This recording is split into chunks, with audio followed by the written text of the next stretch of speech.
오늘 예배에 나오신 모든 성도님들을 주님의 이름으로 환영하고 축복합니다. 전 성도 성경 읽기 캠페인에 모두 동참합시다. 이번 주 성경 읽기 범위는 시편 138편부터 잠언 2장입니다. 10월 첫 주부터 셀별 추계 신방이 있습니다. 기도로 준비해 주시기 바랍니다.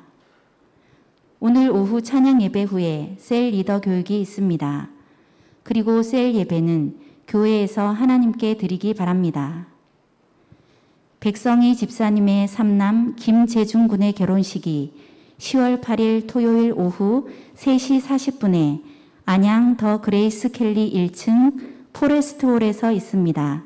함께 기도하며 축복해 주시기 바랍니다. 이번 주 교회 청소는 사셀입니다. 이상으로 교회 소식을 전해드렸습니다. 오늘 하나님이 주신 말씀 사무엘상 16장입니다. 사무엘상 16장 6절에서 13절까지의 말씀입니다. 사무엘상 16장 6절에서 13절까지의 말씀입니다. 같이 교독하며 읽겠습니다. 그 뒤로음에 사무엘이 엘리압을 보고 마음에 이르기를 여호와의 기름 부으실 자가 과연 주님 앞에 있도다 하였더니 여호와께서 사무엘에게 이르시되 그의 용모와 키를 보지 말라. 내가 이미 그를 버렸노라. 내가 보는 것은 사람과 같지 아니하니 사람은 외모를 보거니와 나 여호와는 중심을 보느니라 하시더라. 이새가 아비나답을 불러 사무엘 앞을 지나가게 하매 사무엘이 이르되 이도 여호와께서 택하지 아니하셨느니라 하니 이새가 산마로 지나게 하매 사무엘이 이르되 이도 여호와께서 택하지 아니하셨느니라 하니라. 이새가 그의 아들 7을 다 사무엘 앞으로 지나가게 하나 사무엘이 이새에게 이르되 여호와께서 이들을 택하지 아니하셨느니라 하고 또 사무엘이 이새에게 이르되 내 아들들이 다 여기 있느냐. 이새가 이르되 아직 막내가 남았는데 그는 양을 지키나이다. 사무엘이 이새에게 이르되 사람을 보내어 그를 데려오라. 그가 여기 오기까지는 우리가 식사 자리에 앉지 아니하겠노라. 이에 사람을 보내어 그를 데려오매 그의 빛이 붉고 눈이 빼어나고 얼굴이 아름답더라. 여호와께서 이르시되 이가 그니 일어나 기름을 부으라 하시는지라. 사무엘이 기름 불병을 가져다가 그의 형제 중에서 그에게 부었더니 이날 이후로 다윗이 여호와의 영에게 크게 감동되니라. 사무엘이 떠나서 라마로 가니라. 할렐루야. 만군의 여호와 하나님, 은혜 가운데 우리를 지키시고 보여주시고 인도해주심을 감사를 드립니다. 지금 마음을 다하고 뜻을 다하고 정성을 다하여 예배를 드리는 중이오니 하나님께서 기쁘시게 연락하여 주옵시고 또한 약속하신 대로 풍성한 은혜를 채우셔서 모두가 영적으로 육신적으로 마음적으로 또 경제적으로 회복되고 만족감을 없는 자족감을 없는 은혜로운 시간 되게 하여 주시옵소서. 주의 성령이 함께 하시기를 소망하며 예수님의 이름으로 기도합니다. 아멘. 성경은 사람이 보는 관점과 하나님께서 보시는 관점이 전혀 다르다 이렇게 읽게 주시고 있어요. 이 본문 말씀을 통해 주시는 그 진리 가운데 하나가 바로 하나님께서 보시는 관점은 중심을 보신다 이렇게 말씀을 하십니다. 그래서 우리 보고 너희들도 중심을 보는 훈련을 하고 그렇게 그 중심을 보는 그런 보고 또 이해하고 듣고 말하고 생각하고 깨닫고 삶 속에 실천하라고 말씀을 주십니다. 하나님께서는 이스라엘 백성들이 왕을 원할 때에 사울을 세워주셨어요. 그래서 사울을 세워주셨는데 사울이 하나님 말씀에 불순종하자 버리시기를 작정을 하시고 새로운 왕을 세우시기로 계획을 세우셨어요. 그래서 사무엘을 보고 너 불에 기름을 채워가지고 이새 집으로 가라. 그 아들들 중에 내가 한 왕을 보았다. 이렇게 말씀을 합니다. 그러니까 사무엘이 깜짝 놀라고 하나님 저 못 갑니다. 지금 가면 사울이 알게 되면 저 죽일 건데 어떻게 갈 수가 있어요. 그래 내가 방법을 가르쳐 줄게. 암송아지 한 마리를 끌고 가가지고 베들레헴 성에 가서 제사 지내러 왔다 이렇게 하라. 그러니까 그 시키는 대로 불에다 기름을 세하고 암송아지를 끌고 베들레헴에 갔습니다. 그러니까 장로들이 놀래가지고 평안입니까? 여러분, 평안이라는 거는 물론 인사도 하는 거지만 이게 좋은 일로 왔습니까? 아니면 그렇게 나쁜 일로 오셨습니까? 어떤 일로 오셨습니까? 이렇게 묻는 거거든요. 그러니까 평안이다. 그러면서 이세하고 이세 아들들도 다 청하라. 내가 제사 드릴 거다. 함께 제사 드릴 거다. 그렇게 합니다. 그래서 이제 초청돼갖고 이세도 오고 이세 아들들도 왔어요. 그래서 오늘 본문 말씀 보니까 이제 다른 사람은 다 몰라. 누구만 지금 사무엘의 그 목적을 알고 있어요? 하나님께서만 하시고 계시는 거예요. 하나님께서. 그래서 다 해가지고 그 아들을 쫙 지나가게 하십니다. 첫째 아들이 엘리압이 딱 지나가는 걸 보니까 그냥 사무엘이 두어 볼 것도 없네. 엘리압이 이건 왕이야. 그래서 준비를 합니다. 그러니까 하나님께서 급하게 제동을 할 것이죠. 그 7절을 우리 같이 한번 읽어볼까요? 시작. 여호와께서 사무엘에게 이르시되 그의 용모와 키를 보지 말라. 내가 이미 그를 버렸노라. 내가 보는 것은 사람과 같지 아니하니 사람은 외모를 보거니와 나 여호와는 중심을 보느니라 하시더라. 할렐루야. 야, 그의 용모와 키를 보지 말라고 하셨어요. 사무엘에게 경고하는 겁니다. 더 이상 외적인 조건만 보고 왕을 선택하는 실수하지 말아라. 이렇게 하는 거예요. 왜? 사무엘은 딴 거 본 거 아니에요. 엘리압의 큰 키, 잘생긴 얼굴을 딱 보고서 쟤는 이스라엘 왕으로서의 딱 적합한 자야. 이렇게 생각했기 때문입니다. 그 다음에 하나님 또 말씀해 주시죠. 내가 이미 그를 버렸다. 사울을 버린 것처럼 그리 버린 것이 아니고 사무엘이 사울의 외모를 보고 이스라엘 백성들이 사울의 외모를 보고 그 한호했던 그 실수를 하지 말라고 하는 거예요. 당시 이스라엘 백성들은 사울의 외모를 보고서 너무 좋다고 환호를 하면서 말이요. 우리 왕이라고 환영을 했지 않습니까?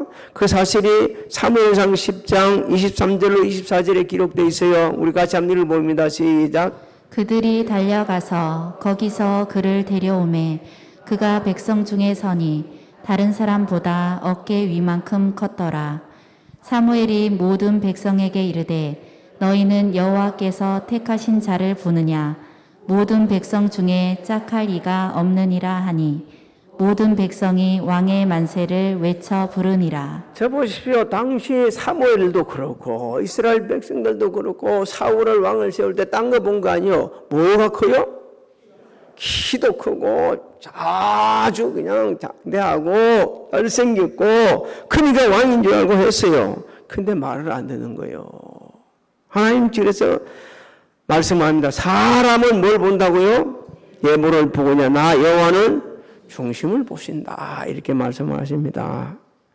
하나님께서는 인간의 예적 요소가 전혀 필요 없다. 이렇게 하시는 게 아니에요. 사람의 예적인 요소보다 내면의 요소가 더 아름다워야 한다. 너무너무 중요하다. 그래서 속사람을 뭐 하라고 그랬죠?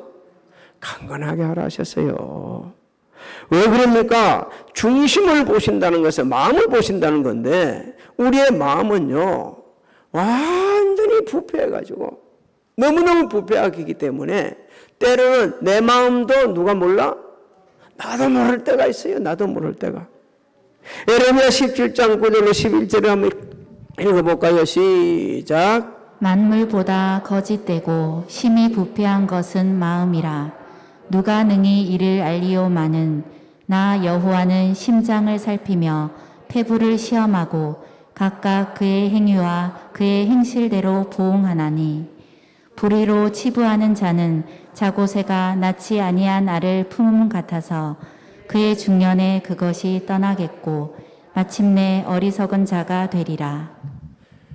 저렇게 부패되어 있는 마음대로 행하는 자는 어리석은 자가 된다고 하시는 말씀을 우리는 귀를 기울여야 됩니다. 왜? 인간이 마음이 부패하니까 이 부패한 마음을 가지고 계속해서 자기의 생각대로 자기의 의지대로 자기 보이는 대로 판단하고 행동하고 그렇게 하기 때문에 하나님께서는 우리의 마음을 너무너무 잘 아시기 때문에 뭘 보신다고요? 중심을 보십니다. 이 말씀을 딱 듣고 나서 사무엘이 달라지기 시작합니다. 이세 둘째 아들 아비나답을 사무엘 앞을 지나가게 합니다. 아니야. 셋째, 넷째, 다섯째, 여섯째, 일곱째까지 다 지나가게 하는 거예요. 근데 아니네. 하나님의 관점에서 보니까 아니라는 거예요. 그래서 사무엘이 이새에게 물어봅니다. 내 아들 다들 다 왔어? 11절을 한번 읽어볼까요? 시작. 또 사무엘이 이새에게 이르되 내 아들들이 다 여기 있느냐? 이새가 이르되 아직 막내가 남았는데 그는 양을 지키나이다. 사무엘이 이새에게 이르되 사람을 보내어 그를 데려오라. 그가 여기 오기까지는 우리가 식사 자리에 앉지 아니하겠노라. 여러분 저 11절 말씀을 자세히 우리가 들여다보게 되면 이새는 막내 아들인 여덟 번째 그 아들은 안중에도 없었어요. 그리고 지금 뭐 하고 있다고 그럽니까? 양 지키고 있다고 하잖아요. 너는 왕이 될 자격도 없고 어떤 자격도 없으니까 너 그 형들을 대신해서 뭘 지키라? 희생하라는 거예요. 그런데 사무엘이 뭐라 합니까? 그를 데려오지 않고는 식사하지 않겠다. 아주 단호하게 말하는 겁니다. 그러니까 이 참 막내로 태어난 사람들 참 좀 그런 게 있어요. 막 큰 부모들이 다 그렇지는 않지만 큰 자식 그러면 어떻게 하죠? 껍벅 죽어요. 큰 자식은. 근데 막내는 말이죠. 막 이거 옛날 것이 하나, 둘, 한 명만 나오면 모르는데 둘, 셋, 넷, 다섯, 여섯, 일곱, 여덟, 아홉, 열, 열한, 열두 나기 시작하면 막내는 또 나서 왜 니 태어나서 이렇게 된다니까요. 이렇게 돼. 혹시 이 중에 막내가 있는 분이 있으면 그 서름 오늘 다 풀시기 바랍니다. 그렇게 해서 이제는 내 안 낳았으면 어떻게 할 뻔했어? 다윗도 안 낳았으면 어떻게 할 뻔했겠어요? 하나님께서는 자기 일에 최선을 다하고 남다른 책임감이 있고 희생하는 다윗의 중심을 보셨습니다. 중심을 보셨어요. 그래서 이스라엘 왕으로 선택하신 것입니다.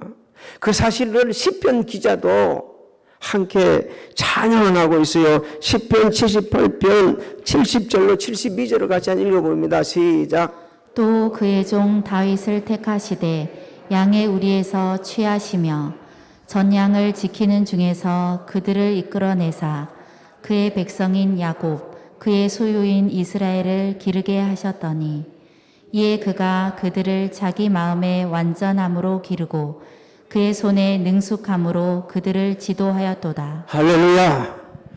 실수하지 않으시는 하나님 믿습니까? 아니 하나님 지금 실수하는 거 아니에요. 막내에다가 저 아버지도 인정하지 않고 형제도 인정하지 않고 아니 뭘 공부를 했어요. 뭘 했어요. 지금 저 꼬마둥이 그러고 말이야 저런 애를 갖다가 왕으로 세우신다고요? 실수한 거 아닙니까? 하나님 실수하지 않으십니다. 다윗은 양떼를 짓고 있다. 자신을 데려온 사람들을 영문도 모르고 따로 집으로 들어왔어요. 우리는 한번 모습을 한번 봐야 됩니다. 12절부터 13절을 한번 읽어봅니다. 참 얼마나 그 모습이 아름다운지 시작. 이에 사람을 보내어 그를 데려오매 그의 빛이 붉고 눈이 빼어나고 얼굴이 아름답더라. 여호와께서 이르시되 이가 그니 일어나 기름을 부으라 하시는지라. 사무엘이 기름 뿔병을 가져다가 그의 형제 중에서 그에게 부었더니 이날 이후로 다윗이 여호와의 영에게 크게 감동되니라. 사무엘이 떠나서 라마로 가니라. 할렐루야. 여러분 본문에서 그 아름답다는 히브리어 단어의 의미는 여러 가지가 있습니다. 외모, 성품, 기분, 성질 이런 다양한 뜻을 가지고 있어요. 하나님께서는 다윗의 그 겸손하고 자기 일에 충실을 다하는 그 성품을 보신 거예요. 성품을. 그래서 기름을 부으라고 하신 것입니다. 근데 다윗이 외적으로 내적으로 사람 눈에 봤을 때는 전혀 왕될까 하면 안 되지만 하나님 보시기에는 반드시 왕이 될 사람이다. 아주 훌륭한 왕이 될 사람이다. 통치자가 될 사람이라는 것을 말씀하고 있는 겁니다. 여러분, 하나님께서는 어느 시대나 이 자신의 성실에 다하고 겸손하고 희생하여 남을 도울 수 있고 있는 그대로 그야말로 순수한 사람의 중심을 보시고 그런 사람을 통해서 역사를 하셨어요. 다윗의 이 겸손한 성품, 정말 순수한 이 성품은 자신을 죽이려 덤비는 사울 앞에서 더 빛이 났습니다. 사울은 하나님께서 다윗을 왕으로 세웠다는 사실을 알고 어쩌든지 죽이려 했습니다. 자기 아들 요나답이 자신을 위해서 왕이 되기를 원했기 때문에. 근데 한 번은요, 아둘람 굴에 숨어 있다가 그냥 거기서 딱 잡히게 되었어요. 그런데 그 들어가가지고 사울이 잠깐 휴식을 취할 때 잠이 들어버렸습니다. 그럴 때에 다윗은 죽일 수 있는 기회가 왔는데도 죽이지 않고 옷자락만 빼고 나서 너무 마음이 아파서 하나님 앞에 회개를 하고 있습니다. 사무엘상 24장 6절로 7절 한번 읽어봅니다. 시작. 자기 사람들에게 이르되 내가 손을 들어 여호와의 기름 부음을 받은 내 주를 치는 것은 여호와께서 금하시는 것이니 그는 여호와의 기름 부음을 받은 자가 됨이니라 하고 다윗이 이 말로 자기 사람들을 금하여 사울을 해하지 못하게 하니라. 사울이 일어나 굴에서 나가 자기 길을 가니라. 이후 다윗은 왕이 될 때까지 시키면 다울이 죽을 때까지 너무너무 고통을 많이 당했습니다. 말도 모르는 고통을 당했어요. 근데 하나님께서 그것을 선용하셔가지고 그 고난의 터널을 지나는 가운데 다윗을 왕이 될 훈련을 시켰습니다. 왕이 될 훈련을 시키셨어요. 그래서 다윗은 이스라엘 역대 왕 중에 가장 선하고 의진 왕이 되었을 뿐만 아니라 하나님께서는 오늘 살아가는 우리들에게 그리고 세계 모든 통치자들에게 누구처럼 되라? 다윗처럼 그런 통치를 하라고 우리에게 롤 모델을 제시해 주고 있습니다. 열왕기하 18장 3절을 우리 같이 한번 읽어봅니다. 시작. 히스기야가 그의 조상 다윗의 모든 행위와 같이 여호와께서 보시기에 정직하게 행하여. 사랑하는 성도 여러분, 중심을 보신다는 것은요, 마음도 보시는 거지만 우리 성품을 보시는 거예요. 우리 인격을 보시는 거예요. 우리 내면을 보시는 것입니다. 그래서 그 내면을 보시는 것은 하나님만 하실 수 있어요. 사람은 볼 수가 없어요. 우리는 뭐만 볼 수 있습니까? 앞에서 웃는 얼굴만 볼 수 있어요. 웃으면서 속에서 찡그리고 있는 이 마음의 찡그림은 볼 수가 없습니다. 앞에서 듣기 좋은 말은 하는 것만 알 수가 있지 안에서 마음속에서 다른 어떤 것이 일어나는 것을 우리는 볼 수가 없어요. 하나님께서는 다 보시는 거예요. 하나님께서 오늘 우리에게 말씀하시는 겁니다. 하나님의 관점에서 보고 듣고 말하고 행동하는 훈련을 하라는 거예요. 그러면 우리에게도 중심을 보는 사람이 될 수가 있다는 겁니다. 그 사람의 마음을 헤아릴 줄 아는 사람이 될 수 있다는 겁니다. 여러분, 하나님의 관점에서 보고 듣고 말하고 순종하고 행하는 것은 하루아침에 되는 게 아니에요. 훈련으로 이루어지는 거. 그래서 제일 먼저 가장 중요한 훈련은 하나님의 말씀을 묵상하는 겁니다. 하나님께서는 우리 주신 이 말씀은요, 우리의 영적 눈을 밝혀주기 때문에 그렇습니다. 시편 19편 7절 8절을 읽어봅니다. 시작. 내가 여호와를 기다리고 기다렸더니 귀를 기울이사 나의 부르짖음을 들으셨도다. 잘못 띄었는 것 같아요. 10편 19편 7절 8절을 제가 읽어줄게요. 여호와의 율법은 안전하여 영혼을 소성시키시며 여호와의 증거는 확실하여 우둔한 자를 지혜롭게 하며 여호와의 교훈은 정직하여 마음을 기쁘게 하고 여호와의 계명은 순견하여 눈을 밝게 하시도다. 믿습니까? 그렇습니다. 그래서 하나님의 말씀 우리가 자꾸 묵상하다 보게 되지면 하나님께 우리 영적 눈을 열어주시기 시작합니다. 또 우리가 하나님 앞에 항상 기도해야 합니다. 그때 모든 상황에서 우리가 기도하게 되지면 하나님의 뜻을 깨닫게 되집니다. 아, 환난 중에도 하나님 뜻이 있었네. 아, 나는 몰랐었는데 이 상황 속에서도 뭐가 있었네. 너무너무 많은 것을 깨닫게 해주는 게 그게 지금 영적으로 그 상황을 보게 되는 거예요. 평소 때는 몰라. 그런데 우리가 기도하는 중에 하나님께서 깨닫게 해주시면서 알게 되시는 거예요. 이게 마지막인가? 그런데 아니야, 마지막 아니야. 네 이익을 위해서 그러는 거야 라고 하시는 하나님의 세미한 음성을 듣게 되집니다. 그게 10편 40편 1절로 2절을 한번 읽어봅니다. 시작. 내가 여호와를 기다리고 기다렸더니 귀를 기울이사 나의 부르짖음을 들으셨도다. 나를 기가 막힐 웅덩이와 수렁에서 끌어올리시고 내 발을 반석 위에 두사 내 걸음을 견고하게 하셨도다. 믿습니까? 항상 하나님 말씀 묵상할 때 영적 눈이 밝아지고 또 하나님 앞에 기도하게 되면 그 깨달음 속에서 환난 중에서도 우리를 사랑하시고 구원의 길로 인도하시는 하나님을 보게 되지는 거예요. 또 하나님의 거룩한 뜻대로 행하는 훈련을 해야 합니다. 여러분, 아브라함은 조카 롯과 목초지가 좁아서 함께 할 수 없는 상황이 이르게 되죠. 그때 사실은 이제 그 아브라함의 그 목자들하고 롯의 목자들이 서로 다투는데 롯은 아무 말도 안 합니다. 근데 아브라함은 롯을 부르죠.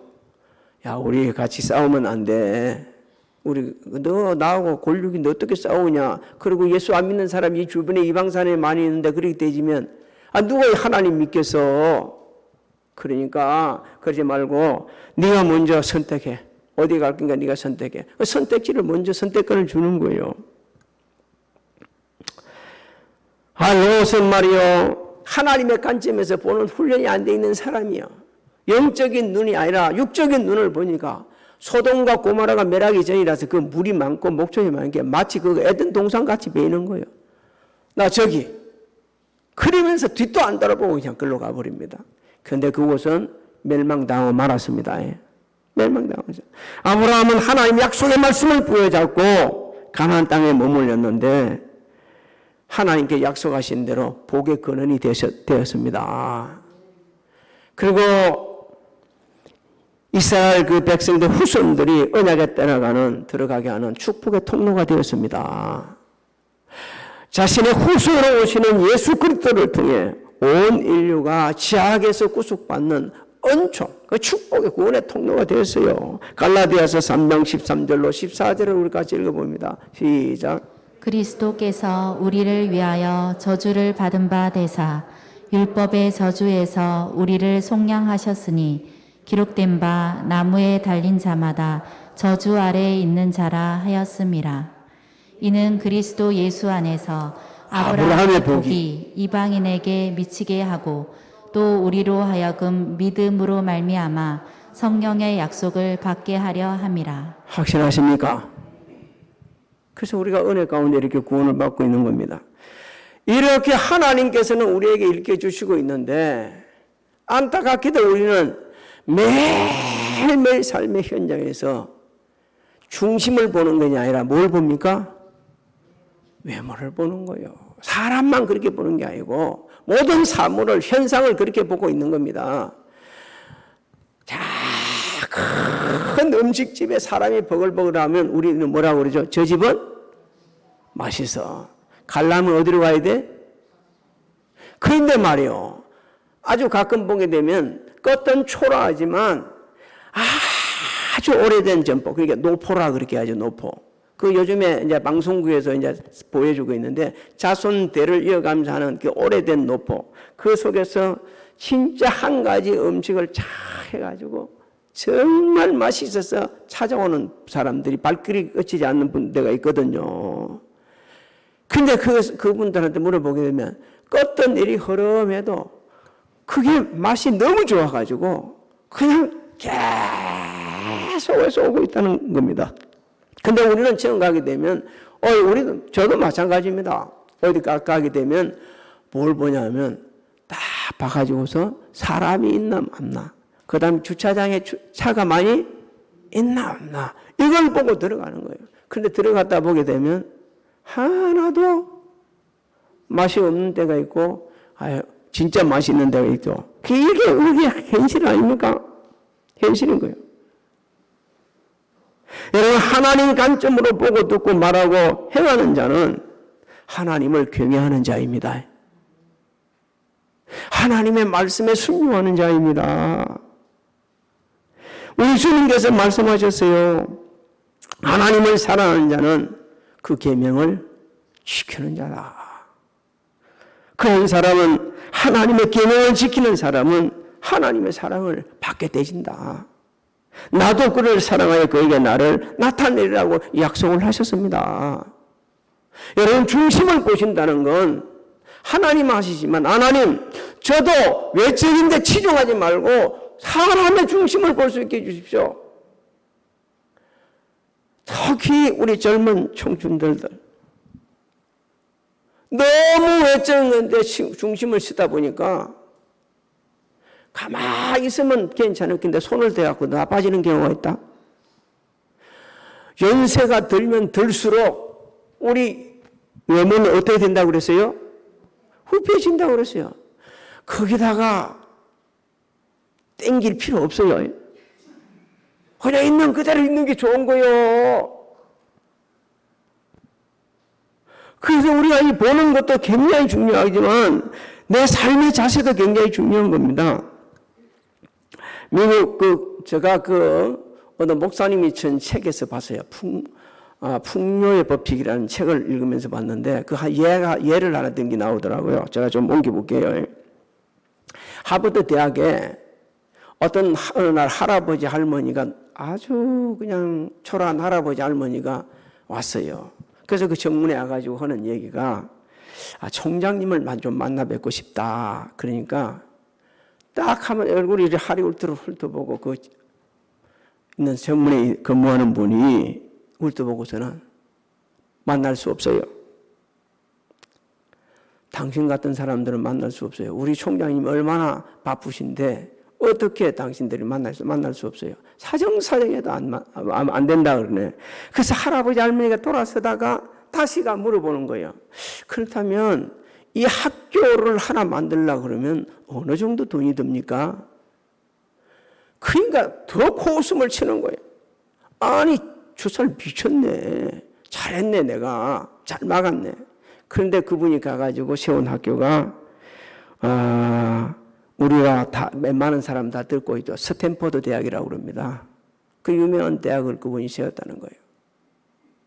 그래서 지금도 써져 있는지 모르겠지만, 한 번쯤은 하버드 대학을 한번 우리 여행을 가려고 그러는데, 우리 학생들을 데리고서 그쪽으로 다 가가지고, 미국에 있는 유명한 대학을 좀 보면서 너희들도 이 안에 들어가라. 여기서 공부할 수 있다.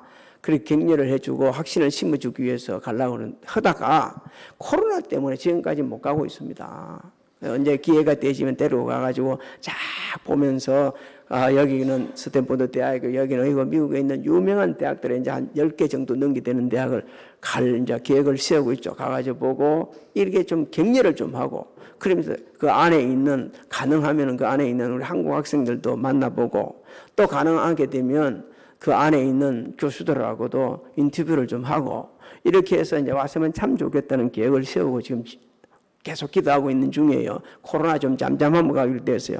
근데 그때 가서 보면 알겠지만 지금도 있는지 몰라요. 그분이 쓴 글에는 그래요. 지금 하버드 정문 앞에는 대학 해금 앞에는 사람을 외모를 보고 판단해서는 안 된다는 글귀가 붙어 있다고 그럽니다. 사랑하는 성도 여러분, 여러분들은, 저나 여러분들은 왜 난 외모를 보고 판단하는 실수한 적이 한 번도 없으십니까? 그 실수 때문에 평생을 후회해 본 적은 없으신가요? 외적인 모습만 보고 훅해가지고 그 사람의 진면목을 보고 나서 너무너무 상실한 적은 없으신가요? 하나님께서 오늘 우리에게 말씀하십니다. 우리 중심을 모시는 하나님 앞에서 마음을 잘 정결 걸 하고 누가 봐더라도 우리 중심을 보고서 후회하지 않는 정말 너무너무 아주 낙심하지 않는 그런 사람의 내면도 구성해야 되고 또 우리도 끝만 보고 판단할 게 아니라 깊은 속마음까지 볼 수 있고 그래서 그 사람의 진면목을 볼 수 있는 눈을 가지라고 말씀하십니다. 그래서 그렇게 되어지면 서로를 기여기고 서로를 존경하고 서로를 사랑하게 됩니다. 특히 부부간에 평생을 같이 살아오다 보면 다 알거든요. 다 알지만 모르는 게 많이 있어요. 그러면서 서로의 중심을 보면서 서로 사랑하고 또 안아주고 품어주고 용서하고 함께 주의를 감당하는 여러분들이 되시기를 주님의 이름으로 소망합니다. 심히 부패하고 완악한 종의 마음을 보시고도 사랑하는 성도들의 마음만 보시고도 지금까지 잠잠히 기다려주시는 데 감사를 드립니다. 하나님께서 우리 마음을 보시고 계시는데 그것을 망각한 채 외적인 것을 보며 중요시 여기며 이렇다 저렇다 판단하고 얘기하고 행했던 지난날의 어리석음을 하나님 용서해 주옵시고 하나님의 관점에서 바라보는 영적 눈이 열어지게 하여 주시옵소서. 지금은 우리 주 예수 그리스도의 은혜와